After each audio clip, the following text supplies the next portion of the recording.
អូ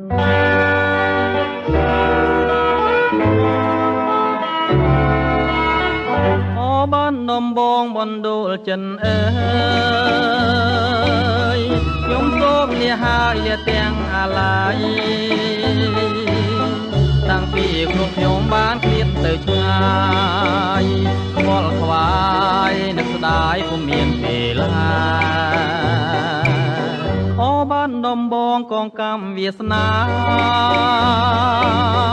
ដែលខ្ញុំប្រាថ្នាគ្មានពេលទំនេរបើសិនជាគូខ្ញុំពីបុព្វេសូមឲ្យមានស្នេហ៍នឹកឃើញគ្រាដើមកូនឡងយូរឆ្នាំចាំទេសួនមានតែរូបអូនដែលជាដង្ហើមចំពោះនួនអងចិនបងសងខឹមញញឹមថាបានជាគូវាសនាអោបានដំបងខ្ញុំពងយូរហើយតើថ្ងៃណាឡើយបានយល់ភក្ត្រាចិនជ្រួលច្របល់រាល់ថ្ងៃខ្លោចសាចង់បា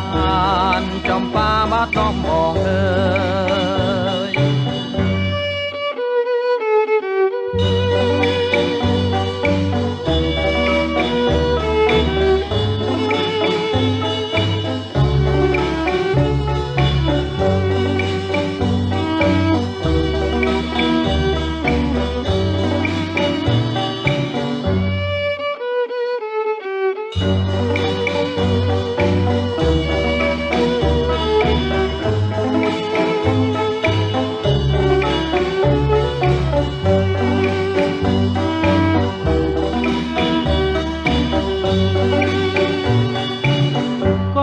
យូរឆ្នាំចាំទេ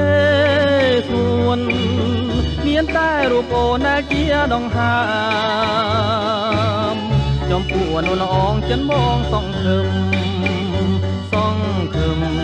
ញញឹមថាបានជាគូ